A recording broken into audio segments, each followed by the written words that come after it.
¿Sí? Ya, perfecto. Entonces, bueno, es un poco explicar lo que estábamos viendo, lo que vimos, ¿no? Es del diseño estructural del sistema de gestión. Pero aquí, si se dieron cuenta, tocamos tres o tocamos dos puntos casi. Nos faltó el tercero, pero que no es tanto la estructura como ustedes la conocen, que está basada probablemente en alguna norma ISO o lo estructuran de acuerdo a alguna norma ISO, dado que el sistema de gestión está basado en normas, ¿no? Entonces no mantiene como que una estructura fija, básicamente, pero como es muy alineada, como es posible alinearla a una estructura de un anexo SL, por ejemplo, eh, podríamos alinearla, ¿no? Para poder tener ya más o menos una estructura. Pero aquí lo que yo estaba trabajando o lo que hemos trabajado no es algo que ustedes ya conocen, o sea, es básicamente cómo funciona una estructura eficiente y trazable y sobre todo que establezca un control, que al final tú puedes tener muchos documentos y normalmente los tenemos, normalmente hay gran documentación dentro del sistema de gestión, carpetas, documentos, formatos, registros, procedimientos, planes, protocolos, etcétera.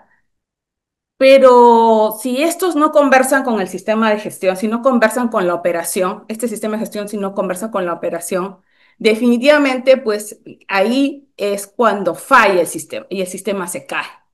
Entonces lo que vimos fue justamente cómo evitar que el sistema se caiga y deje de ser un mero control documentario, ¿no? Porque la verdad es que en muchos casos es así, ¿no? Nos interesa mucho tener los documentos. Es más, estamos ávidos de documentos, ¿no? Cuando a alguien se le ocurre hacer un formato, ay, pásame el formato, yo lo quiero, pásame, pero no nos ponemos a evaluar, a analizar si este formato puede ser integrado con mi proceso o si realmente vale la pena integrarlo dentro de mi proceso o es algo que no me va a ayudar, o sea, y que al contrario me va a generar más documentación inservible. Entonces, lo que no se quiere es eso, justamente, ¿no?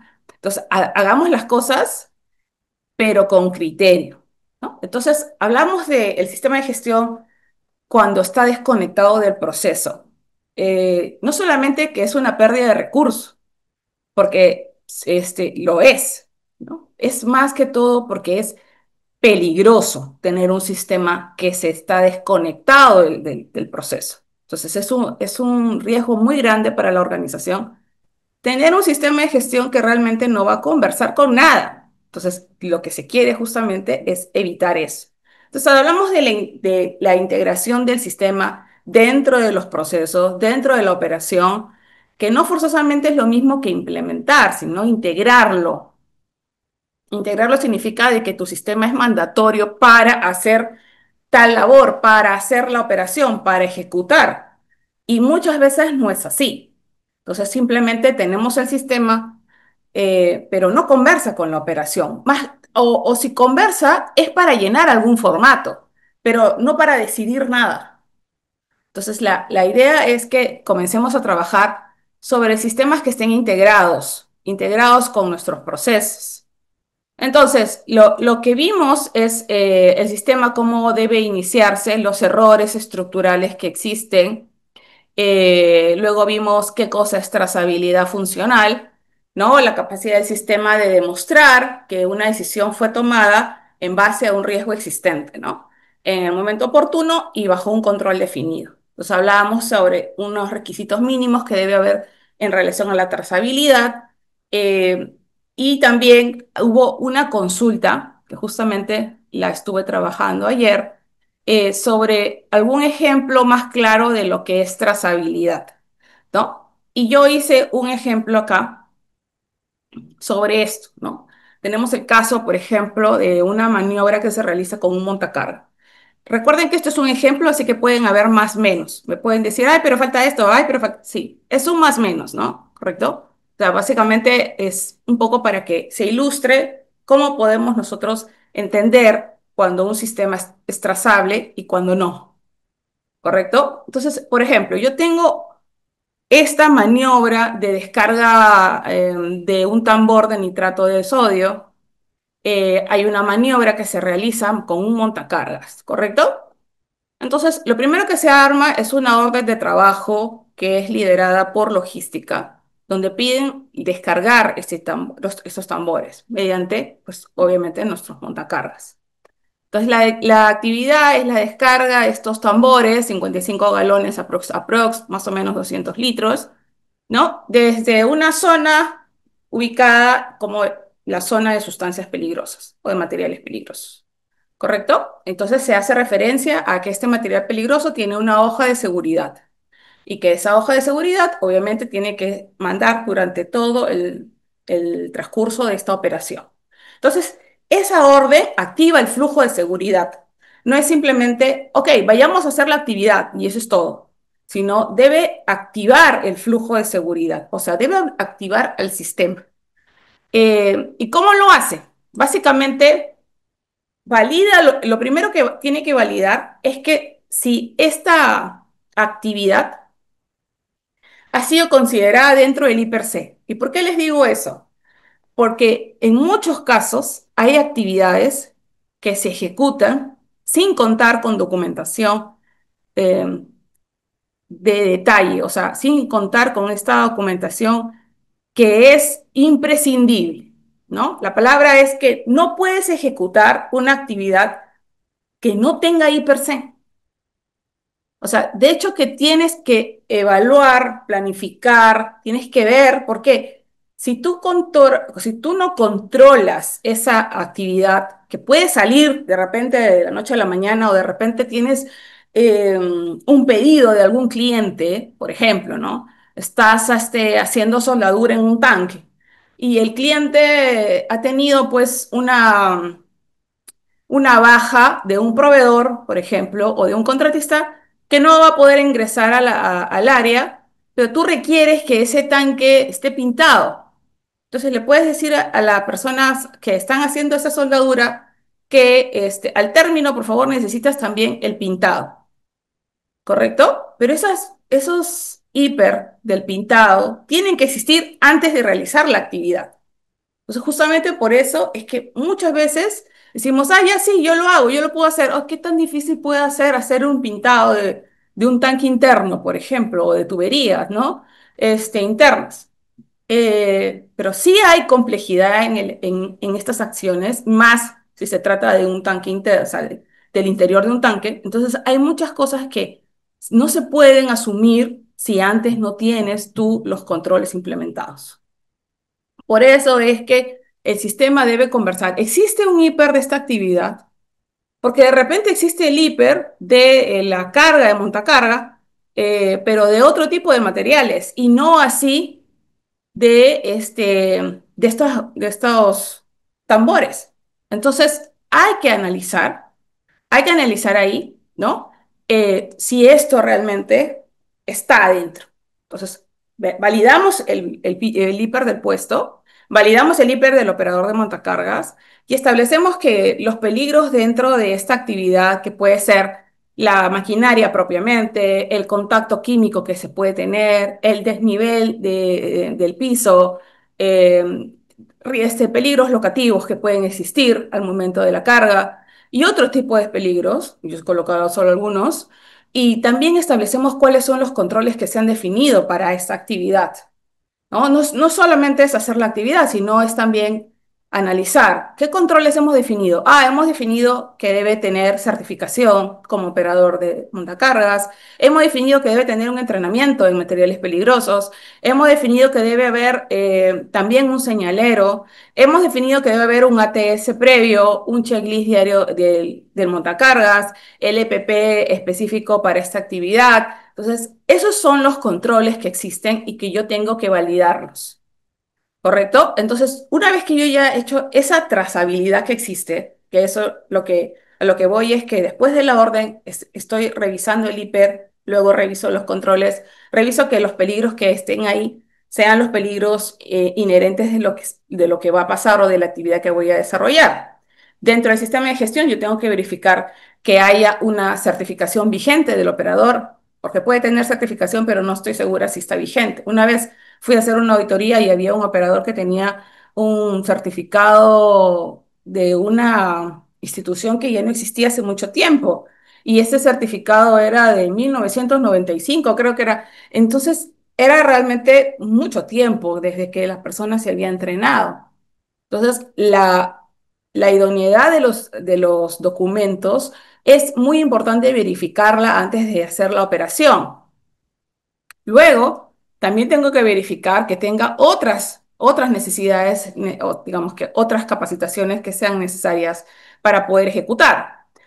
Luego pasa el permiso de trabajo, ¿no? El permiso de trabajo emitido que contiene, por ejemplo, la validación del IPRC, que ya la hice, que donde se solicita que el permiso vaya junto con un ATS obligatorio, ¿no? En este caso, la actividad por la criticidad del material requiere tener un ATS específico y eso ya va a depender mucho de lo que nosotros analicemos dentro de nuestra organización sobre aquellas actividades que son de alto riesgo y cómo yo asumo este análisis de trabajo seguro para poder, pues, no solamente me guío del IPRC, sino que también estoy viendo in situ qué otras cosas podrían afectar esta operación y que yo necesito controlar previo, ¿no? Previo a la actividad yo necesito controlar cosas, ¿no? Porque el hiper no puede llegar hasta cosas específicas que podemos encontrar en campo. Quizás haya personal, quizás haya otra actividad cerca, quizás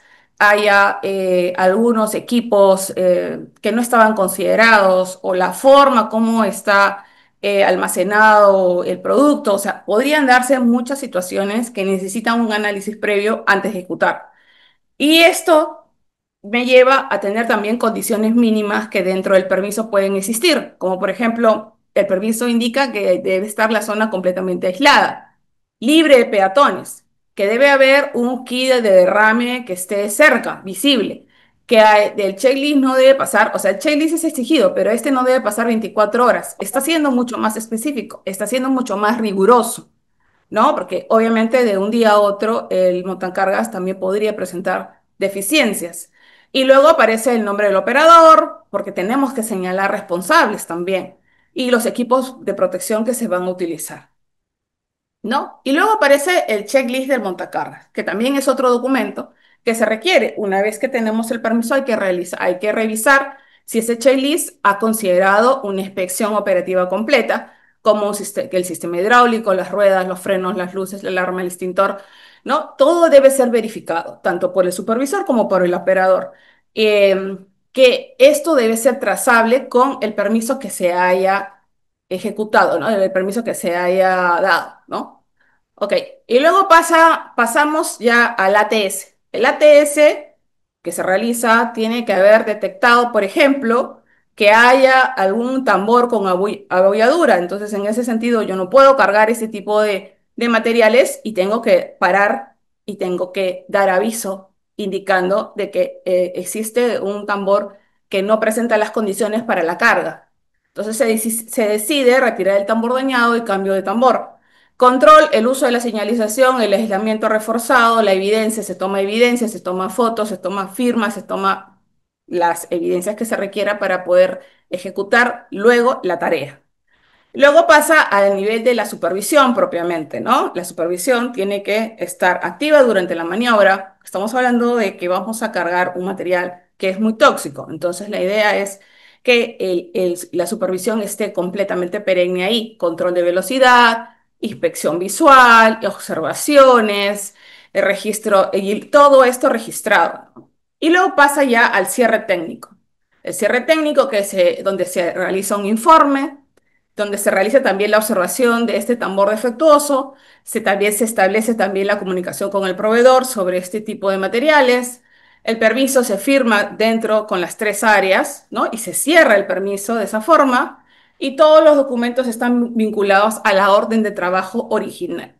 Entonces, ¿qué he conseguido con esto? Lo que he conseguido es que todo en mi actividad tenga que ver con el sistema de gestión. Todo esto tiene que ver con el sistema de gestión. Es más, yo podría parar la operación, ¿no? Por eso es que el sistema de gestión es decisor dentro de la operación. No es simplemente, ah, ya, hagan la operación, ya acá está el permiso emitido, ya está, sino hay que hacer la trazabilidad en cada uno de los elementos del sistema de gestión. Entonces, hay que revisar, si se dieron cuenta, hay que revisar varios elementos dentro del sistema de gestión. Por eso es que es tan importante que el sistema converse con la operación, se articule con la operación, decida la operación. Cuando no decide nada el sistema, entonces termina siendo papelito. Y eso no es lo que nosotros queremos. Entonces, ¿dónde está la trazabilidad aquí? Bueno, desde la necesidad de la orden de trabajo hasta el cierre del permiso, se ve que hay una necesidad. Cada control fue verificado y ejecutado. Entonces, cuando haya alguna auditoría de un proceso o de esta actividad o pase algo, tú vas a tener todas las evidencias para poder reconstruir cada una de las partes. No te va a faltar nada porque puedes reconstruirlo, porque todos los pasos no están aislados unos de otros, sino que se articulan entre ellos, que conversan entre ellos. Entonces, justamente por eso se llama trazabilidad. Entonces, eso es lo que nosotros tenemos que enfocarnos cuando hablamos de un sistema de gestión que tenga una estructura eficiente, que tenga una estructura trazable, que tenga una estructura controlable, ¿no? De hecho, se trata de que el sistema pueda decidir cosas, no que esté ajeno a las cosas que pasan en mi operación, sino que decida. Entonces, eso es algo importante que hay que analizar. Espero que les haya servido el ejemplo. Me pidieron un ejemplo de trazabilidad y, y esto es lo que avancé. Me parece que está bastante claro. Igual, sigan, pueden hacer las preguntas, las consultas por el chat. Y luego también empezamos hablando del exceso de controles. Dentro del webinar anterior, de la primera parte, hablamos del exceso de controles. A veces, como les digo, demasiado documento no te garantiza que tú estés ejecutando correctamente, ¿no? Al contrario, puede terminar esto, pues, colapsando a la persona que está normalmente a cargo, que es un supervisor de seguridad, y termina solamente revisando documentos o papeles y no ejecutando nada. Entonces, la idea justamente es que este exceso de controles no es considerado prevención, sino es considerado una dispersión. No se tiene claro qué es lo que es importante para la operación y nos llenamos de papeles innecesarios, ¿no? Una de las cosas que les mencioné, que creo que me quedé acá, era los criterios de permanencia del formato. O sea, ¿cuándo hay un criterio de permanencia del formato? Ustedes analicen cuántos formatos al día llena. O sea, hay personas que pueden llenar muchísimos formatos y hay personas que de repente han seleccionado aquello o han priorizado aquello que sí realmente funciona o va a ser importante para mi control, para mi operación, ¿no? No es firmar por firmar ni es documentar por documentar. Entonces, hay algunas preguntas que sí tenemos que comenzar a hacernos sobre si este formato o este control me condiciona una decisión operativa, entonces debo de responder esa pregunta para poder decir, ok, vale la pena seguir teniéndolo. Tiene responsable directo, porque he visto muchos documentos que simplemente no hay ningún responsable y un documento que no tenga un responsable, que no le haga un seguimiento, que no tenga alguien que se responsabilice por ese resultado, se va a caer, porque es de nadie. Entonces, eso es importante revisar. Otra cosa es si ese documento genera una evidencia válida. Otro punto importante es si este documento está vinculado con el IPER. ¿Y por qué lo separé? Y lo dije en el webinar pasado. Lo separé porque los documentos vinculados con el IPER son muy importantes de mantener esa evidencia, ese formato, ¿no? ¿Por qué? Porque si ese documento fue una evidencia de un control, tiene que existir, ¿no? O sea, si por ejemplo yo dentro de mis controles establecí que tengo que hacer un checklist previo de una de un equipo, pues entonces ese checklist previo debe existir porque es un control válido dentro de lo que yo he colocado. Si yo he establecido que tengo que hacer una capacitación específica, por ejemplo, en materiales peligrosos, pues esa capacitación, ese registro de esa capacitación con las personas que están vinculadas, con los puestos que están vinculados, debe existir esa evidencia. Entonces, justamente por eso es que es tan importante que se revise bien, ¿no? Si esto está vinculado con mi I+C, porque los documentos del I+C a nivel de controles son mandatorios, o sea, digamos que tienen que existir. Definitivamente que debo tener una evidencia de eso. Y obviamente verificar si este documento puede ser auditado a nivel de trazabilidad, ¿no? O sea, es posible que esté vinculado con otro documento. Entonces, ahí también hay que decidir, ¿no? Ok, entonces, un indicador importante es dejar de analizar cuántos formatos llenamos, por cuántas decisiones válidas me ayuda este formato a cumplir o a decidir, ¿no? O sea, no importa cuántos formatos llenemos. Lo importante es qué hago con ese formato y cómo me ayuda ese formato a mi gestión. ¿Qué es lo que está haciendo por mí este formato? Entonces, si por ejemplo tenemos un ATS que no va a condicionar ninguna ejecución a la verificación del riesgo, por ejemplo, hago un análisis de trabajo seguro y aún en determinado paso yo verifico que hay un peligro o un accidente potencial que se podría dar y establezco que es imposible controlar o establecer algún control en relación a esto, pues en ese momento hay que parar el trabajo. Hay que volver a analizar, establecer otro tipo de controles y luego seguir para adelante. O sea, el ATS debe permitir hacernos hacer eso, hacer ese pare y decir, ok, no voy para adelante porque realmente esta parte no la puedo controlar. Este es un paso crítico que no tengo forma de controlarlo.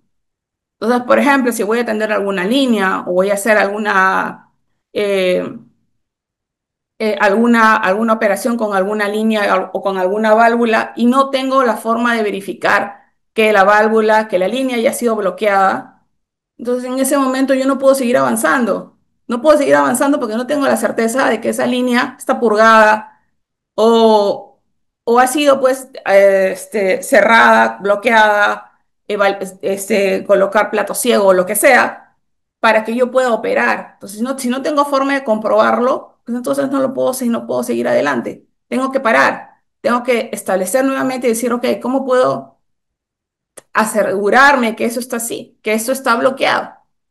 Entonces, la idea es que muchos accidentes suceden de que pienso que el turno anterior lo bloqueó o pienso que el turno anterior lo purgó, etcétera. Entonces, ese es un tema importante para poder analizar con nuestros trabajadores. El ATS debe permitir parar, debe permitir tomar controles, porque para eso está. O sea, el análisis de trabajo seguro, ¿no? El permiso se emite tras validar condiciones en campo y no desde la oficina. Eso también es algo,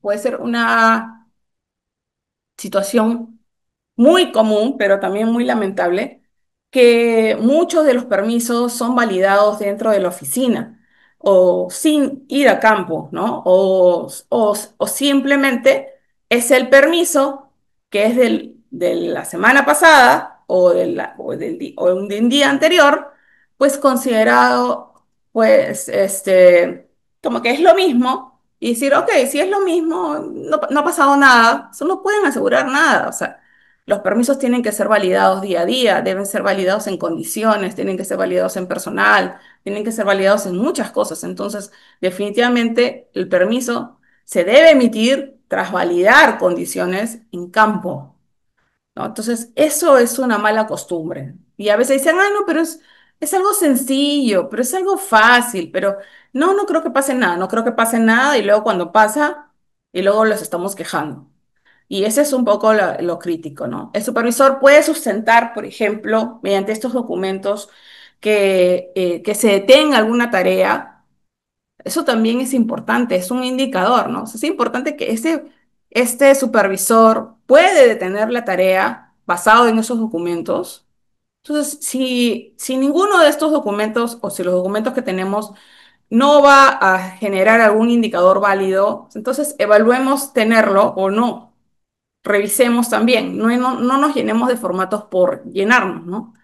¿Y por qué? Porque al final esto se vuelve pues muy engorroso y sobre todo operacionalmente para el supervisor es firmar papeles y deja de hacer realmente su chamba, lo que tiene que hacer, que es estar en campo, que es estar validando, que es estar verificando, que es estar revisando controles y para eso está, no está todo el tiempo para revisar papeles. El modelo de depuración tiene que también intervenir entre qué entendemos por controles vivos y qué sobre controles pasivos. Por ejemplo, si yo tengo un tipo de control a nivel de función, como por ejemplo puede ser un control vivo que me condiciona una ejecución, versus un control pasivo que solo registra la información. Hay que diferenciar muy bien el tema de registrar información a realmente verificar o condicionar una ejecución. O sea, registrarlo no significa que me va a condicionar a hacerlo o no hacerlo. Entonces, eso también es importante. A veces es simplemente registremos, registremos, registremos, pero esto no me lleva a ninguna decisión. No hago nada con esto. Y eso pasa mucho. Y no solamente pasa a nivel de la operación de alto riesgo. También pasa con algo que también en muchos casos tienen que revisar y es el tema de formativo, ¿no? El tema formativo es registro de la capacitación, registro, registro, registro, registro capacitaciones, registro los cursos, registro lo que hago, pero sin embargo, no reviso nada de la capacitación.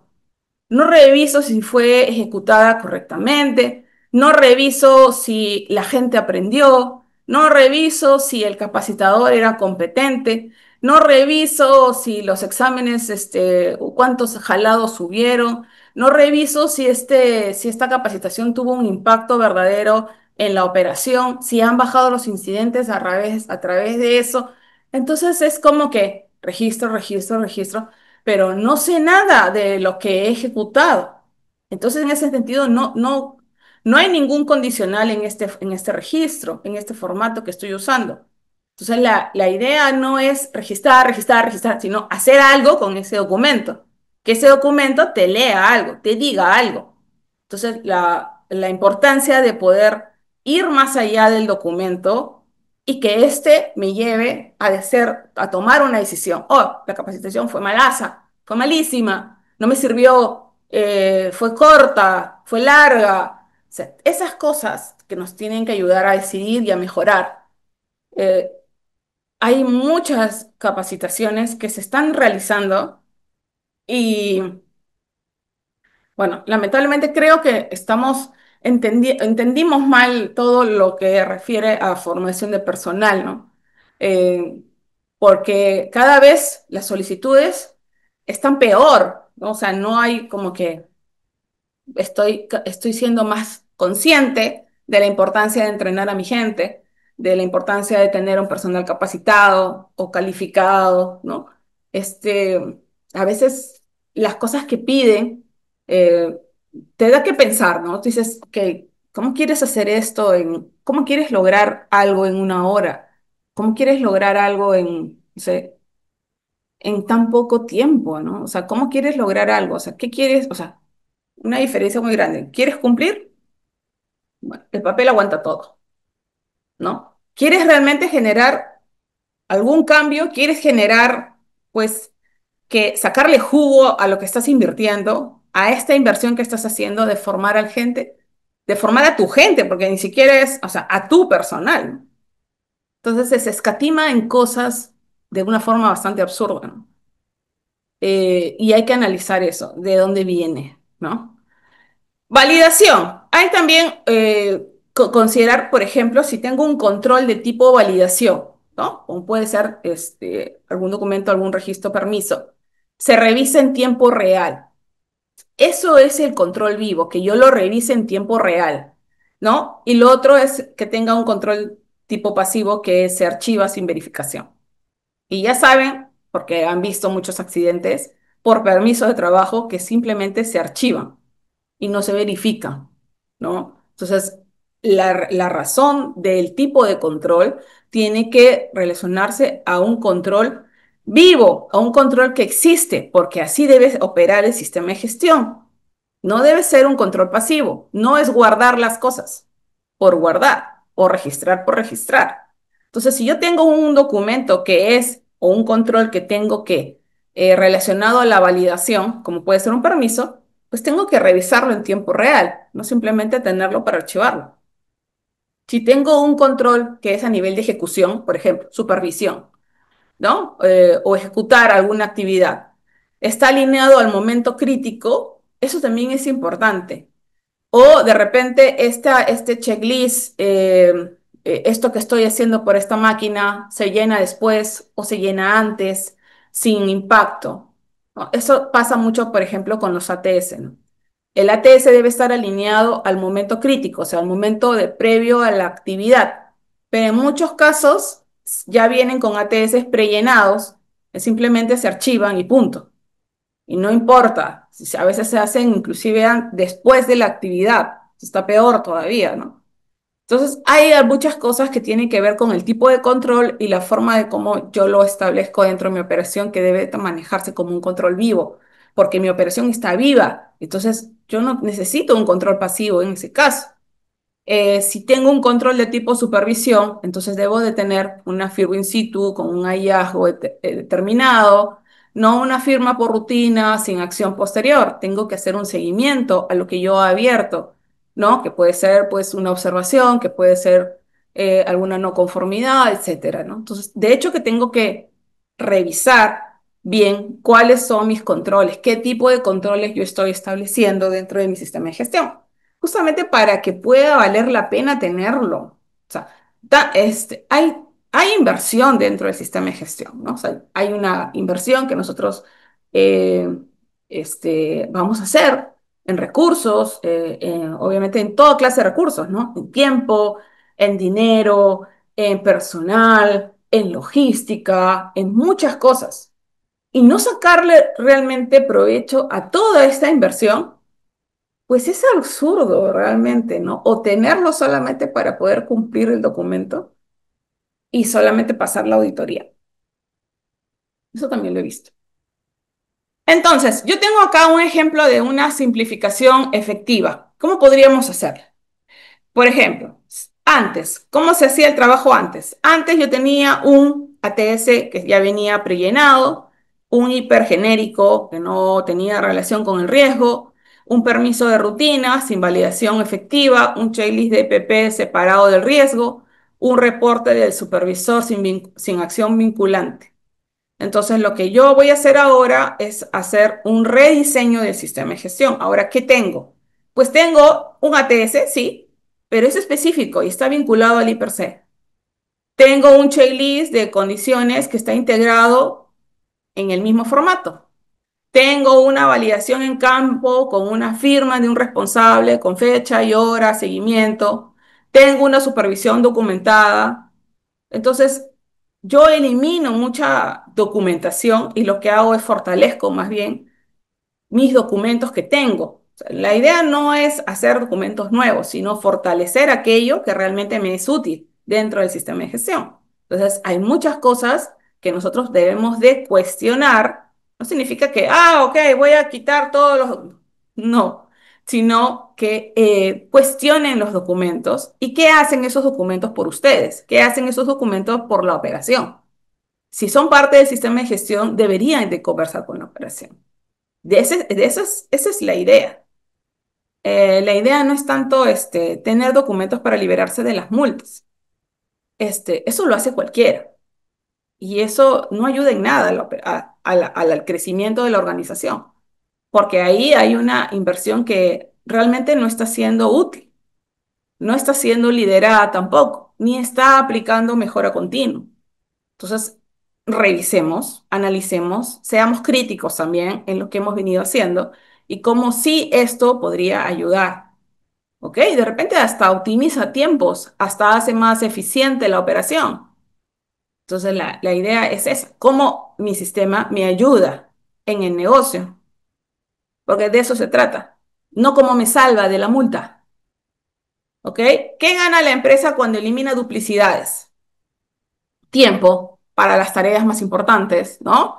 Tiene ahora más tiempo para el porcentaje también de firmas validadas, es mayor porque ahora yo no tengo que firmar pues montones de documentos, sino aquellos que realmente me sirvan.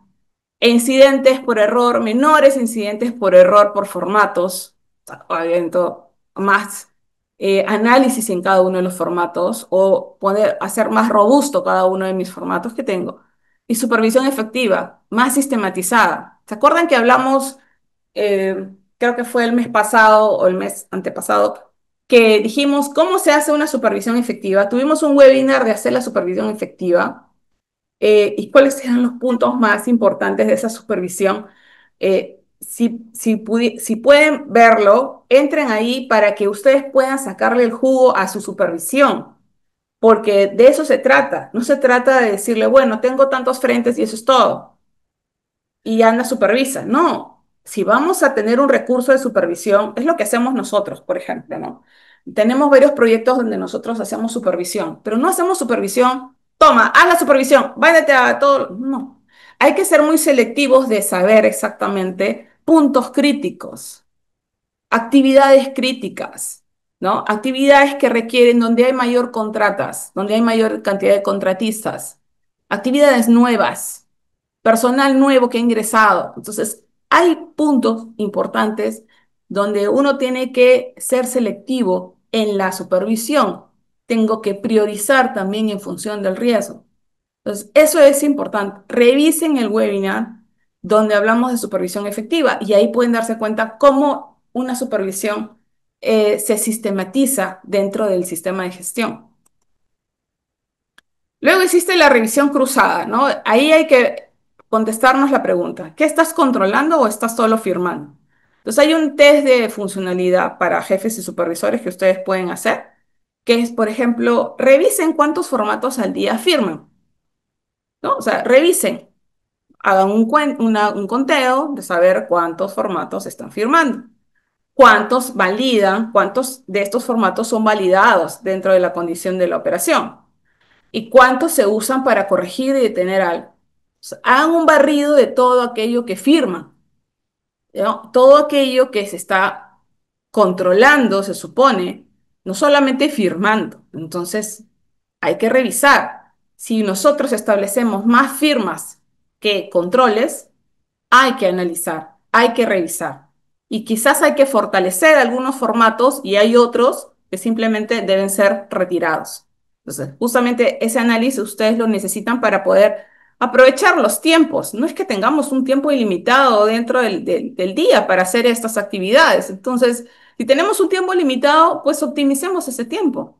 Revisemos, hagamos un poco de criterio, tengamos un criterio y también seamos bastante autocríticos de decir, oye, la verdad es que me paso todo el tiempo en la oficina firmando, firmando, firmando, firmando y no tengo cuándo realmente hacer verificación de condiciones.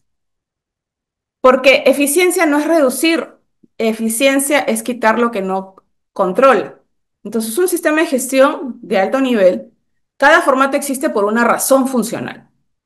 ¿No? Cada control tiene un responsable operativo. Yo les dije, y siempre también se los he dicho, algo que no tiene un responsable no es de nadie, no tiene control, no tiene seguimiento, no sirve. Porque si no, o sea, si no tiene un responsable fijo, ¿no? Y a veces solamente se pone el área, no es de nadie. Tiene que haber un responsable, tiene que ser ejecutado por alguien. Alguien tiene que hacerse responsable de ese formato. Cada validación debe generar una evidencia útil. O sea, si yo tengo este formato, tengo que verificar la utilidad del formato. O sea, realmente qué me va a hacer. O sea, qué va a ser de utilidad para mi sistema de gestión. Y cada elemento que sea innecesario, hay que comenzar a eliminarlo. Y no pasa nada, no tengan miedo a hacerlo, ¿no? Porque al final tiene que esto optimizar su sistema de gestión. Ok, La última parte era diseñar el sistema mediante alertas y que facilite la toma de decisiones. ¿Y por qué este es el tercer punto y es muy importante? Es que un sistema de gestión que no genera alertas no está gestionando nada. Entonces, el sistema de gestión tiene que tener la capacidad de generar estas alertas. Solo sirve si yo puedo reportar mediante estas alertas, porque ¿cómo puedo yo saber exactamente cuando algo está saliendo del control? Si yo no tengo estas alertas, si yo no sé, el objetivo no es simplemente monitorear todo, es también interrumpir en el tiempo correcto, ¿no? Si, por ejemplo, eh, tengo una actividad de izaje de carga. Durante esa semana he tenido la actividad de izaje de carga y la próxima semana también la voy a tener. Pero yo sé que esa persona pronto se le va a caducar el EMO, por ejemplo, ¿no? Ya termina su validación de su EMO.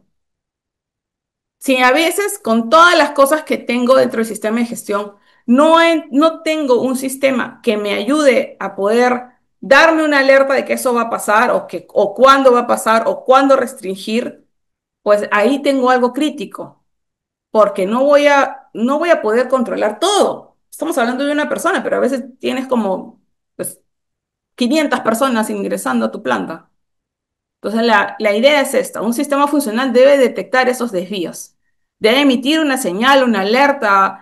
Hay muchas formas de cómo hacerlo. Aplicaciones, el mismo Outlook, el mismo correo, los avisos. En nuestro caso, por ejemplo, tenemos una plataforma de validación donde nuestros clientes confían en que nosotros validamos cada uno de los documentos que nos presenta cada uno de sus contratistas, ¿no? Entonces los validamos y también damos aviso antes de que se vaya a vencer algún documento o que este documento no converse con la operación que se va a hacer, o sea un documento obsoleto, o sea un documento su estándar. Entonces se le da el aviso y en ese momento se hacen todos los bloqueos de ingreso, claro, porque el cliente no se va a arriesgar a tener a una persona o tener una contratista que no está cumpliendo con los procesos. Entonces, de hecho, que tenemos que tener una validación previa. ¿Qué debe tener una alerta útil? Debe de tener variables que son más críticas para la operación. Por ejemplo, saber cuándo va a vencer o cuándo se requiere calibrar un explosímetro, por ejemplo, o la fecha de vencimiento de un extintor, o que haya una sobreexposición o una falta de validación de repente de un hiper. También tiene que tener como condición un umbral de activación, o sea, debe tener un plazo. Oye, ¿este hiper cada cuánto vence? No, cada vez que haya un incidente tiene que ser nuevamente revisado. Y una vez al año si es que no pasa nada, o si hay algunas condiciones que cambian. Ah, ok, entonces aquí, por ejemplo, es más difícil de considerar un plazo. Aquí consideraríamos de otra forma. Hay que revisar, porque hay mucho más que revisar en una validación. Ausencia de evidencias, por ejemplo, si en el caso de que tengo que hacer un proceso, tengo que hacer una actividad, pero esta actividad pues no tiene todas las evidencias que yo requiero, como certificado del operador, como los equipos que están validados, entonces ahí tengo que tener este umbral de activación. El responsable asignado, que no debe ser áreas, debe ser con un nombre y un cargo. El canal, cómo me van a enviar esta comunicación? ¿Por correo o no por correo? Porque a veces es difícil que simplemente lleguen por correo y llegan montones de correos y uno tras de otro, uno tras de otro. Y en muchos casos, yo no revisé el correo tal, yo no lo vi el correo tal. Y ahí hay cosas que se te pueden caer. Oye, pero si te mandé el certificado del operador, ¿por qué paraste el trabajo si te lo he enviado ayer a las 7 de la noche? Entonces, esas cosas deben de revisarlas, porque debe haber una forma de cómo se establezca ese control, ¿no? De una forma directa, de una forma rápida, porque a veces eso puede involucrar en la operación, puede involucrar en un tema de pérdida de recursos también, ¿no? Porque obviamente, pues, la operación está parada. Y lo que no queremos es justamente es que la operación esté parada, sino que continúe con los controles necesarios, pero igual que debe continuar. Una alerta no solamente debe de informar que está pasando algo, sino que debe activar una acción. O sea, ¿qué es lo que voy a hacer con esta alerta? Entonces, la idea es revisar qué tipo de alerta nosotros tenemos durante nuestras operaciones. Los tipos de alerta deben generar, dependiendo de lo para qué sean. Por ejemplo, si son alertas recurrentes, puede ser al vencimiento de un equipo de protección personal, o puede ser porque vence el examen médico, o puede ser porque hay una capacitación crítica que no se ha dado. Puede haber alguna alerta a nivel de desvío, porque el hiper no está actualizado, porque el ATS no tiene firmas, porque la tarea se inició pero sin permiso. Esos son alertas de desvío. Y alertas de condición crítica, ya estamos hablando de equipos, por ejemplo, que no estén calibrados, equipo que esté fuera de servicio, o algún incidente reportado, o alguna condición subestándar sobre algún material, o sobre algún equipo, o sobre alguna área. Entonces, cada una de las tareas debe tener diferentes tipos de alerta, que pueden ser cualquiera de las tres, recurrente, de desvío, de alguna condición crítica, para que nosotros podamos tomar acción y el sistema, como les vuelvo a decir, el sistema es un sistema vivo que debe de generar estas alertas para accionar algo, para que yo pueda decidir sobre algo, ¿no? O pararlo una operación o seguir para adelante, pero al final tomar una decisión.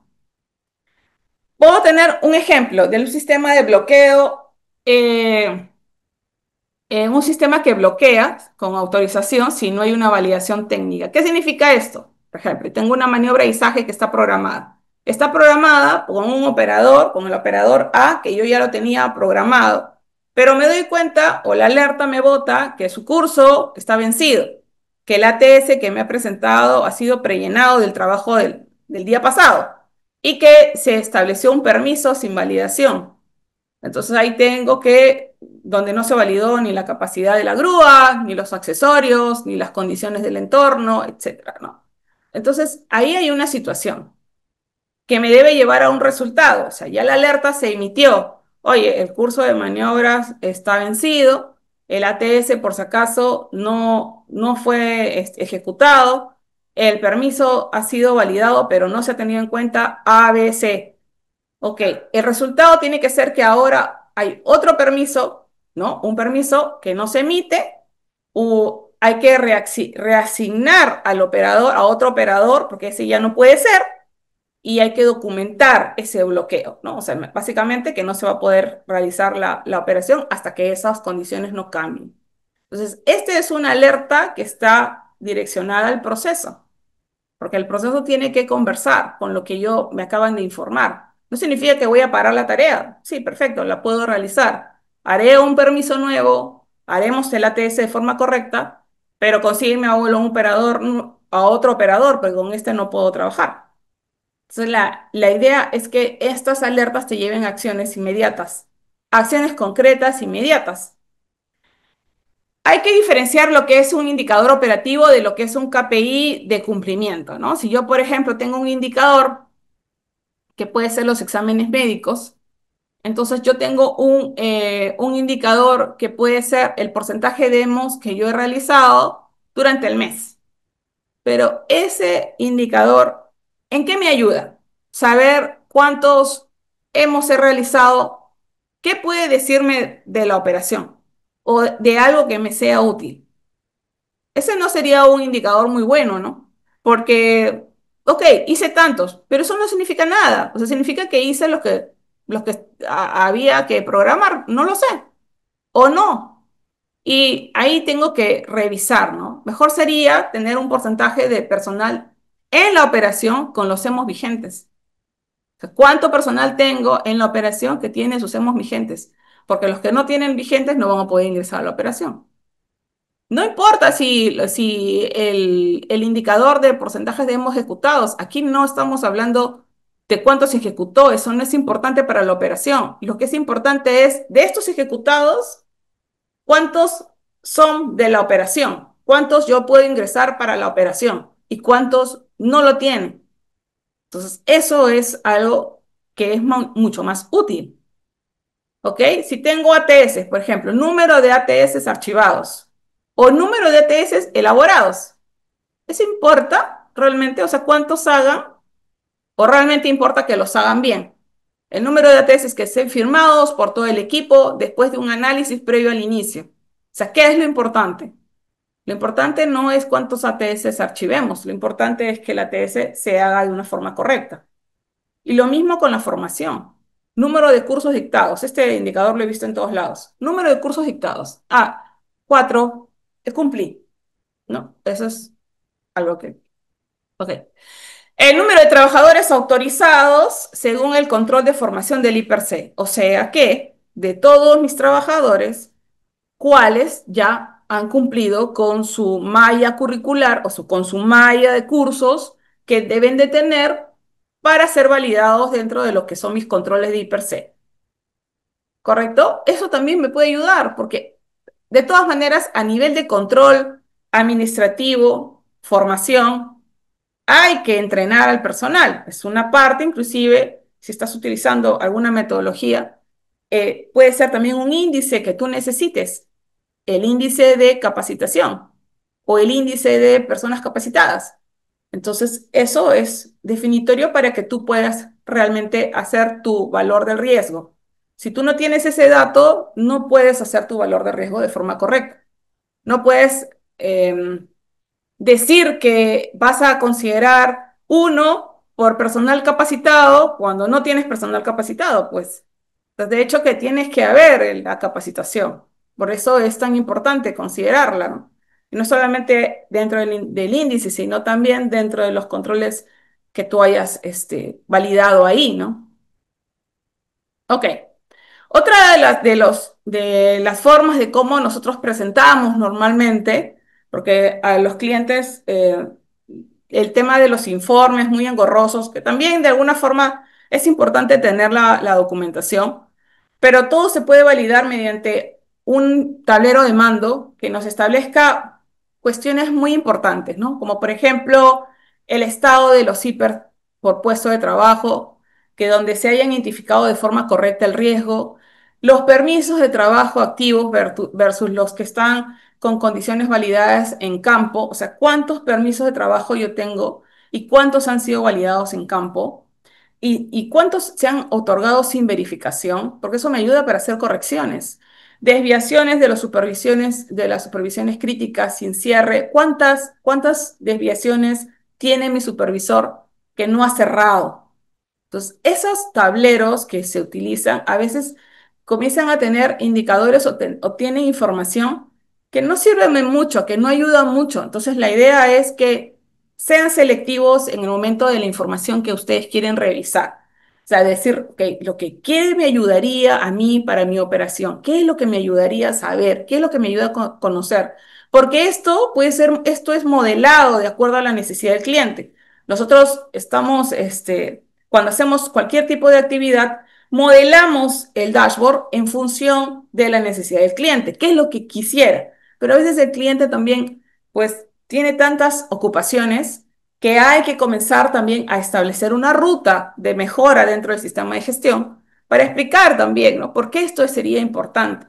¿Por qué las alertas para, por ejemplo, por riesgos que son inaceptables, que existen, que requieren una detención inmediata del trabajo, son importantes validarlos? ¿Por qué? ¿Qué pasó? ¿Qué pasó? ¿Por qué pasó esto? Esto me puede llevar a interés, a investigar más lo que pasó para al final evitar que vuelva a pasar, porque de eso se trata, ¿no? El panel debe ser más una herramienta, ¿no? A nivel de lo importante, de las cosas que me ayuden para tomar decisiones. Pues sobre todo porque los cuadros de mando son enviados pues a las jefaturas, son enviados a los jefes, ¿no? Para que ellos puedan decidir a otro nivel. Porque si algo me está reportando riesgos inaceptables y que estos que requirieron detención inmediata de la actividad no fue detenida la actividad, pues ahí tengo un punto muy grave que hay que atender y a veces se tiene que atender a otro nivel.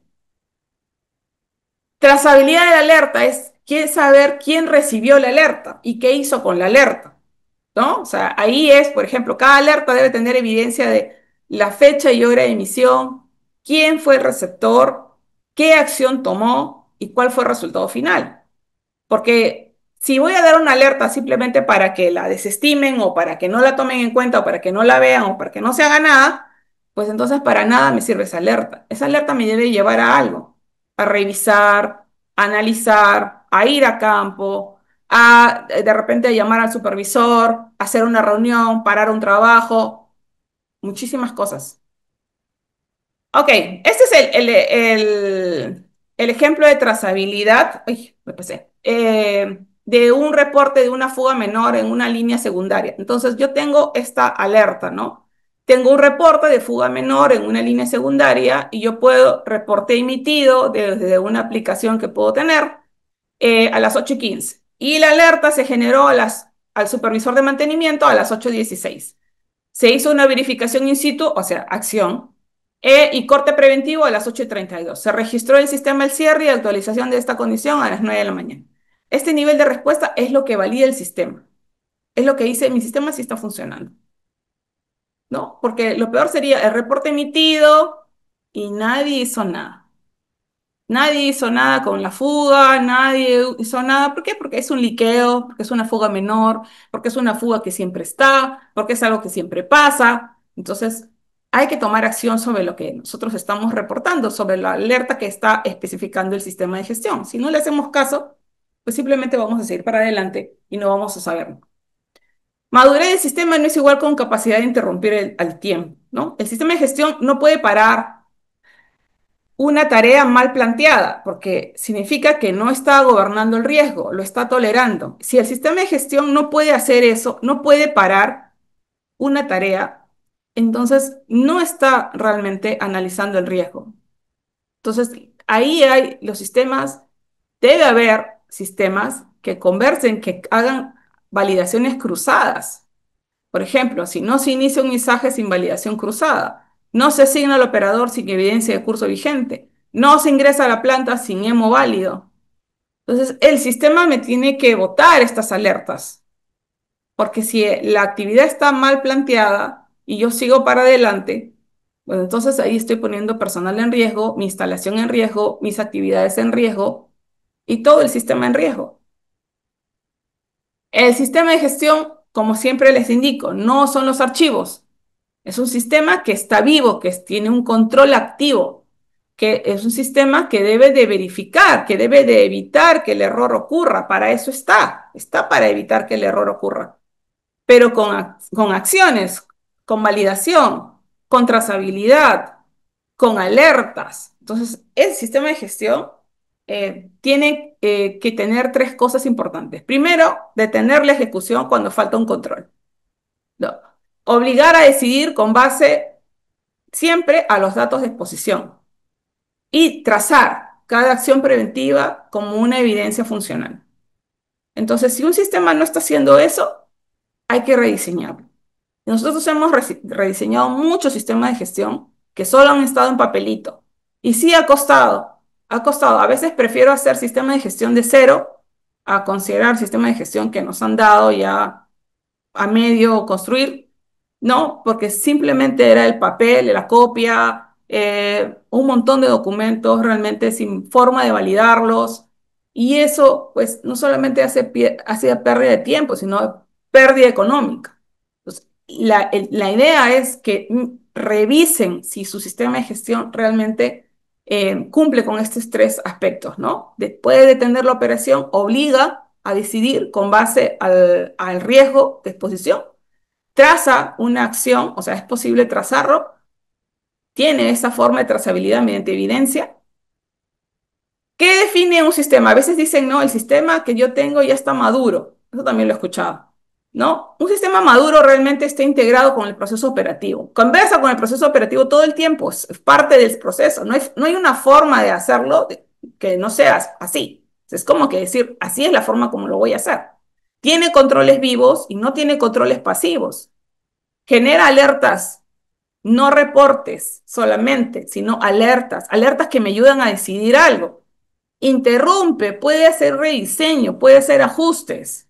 Entonces, eso no es parar la operación para no hacer nada, es parar la operación, rediseñar, replantear, revisar, analizar nuevamente, ajustar lo que se tenga que ajustar y luego seguir para adelante. porque no se trata de parar la operación de nadie. Lo que no queremos aquí es que se pierda plata, pero sí queremos garantizar que todo lo que se vaya a hacer se haga mediante el control del sistema de gestión, como lo controla. Entonces, eso es importante. Sobre todo hay que dejar esa trazabilidad como evidencia para que cuando pase algo, ¿no? Porque quizás en algún momento vaya a pasar, nosotros tengamos todo cómo funcionó y podamos volver a hacer o sea, reestructurarlo o podamos nosotros rearmarlo para saber exactamente dónde se perdió el control o dónde se perdió varios controles, ¿no? Porque a veces cuando no lo tenemos así, pues no sabemos dónde estuvo la falla.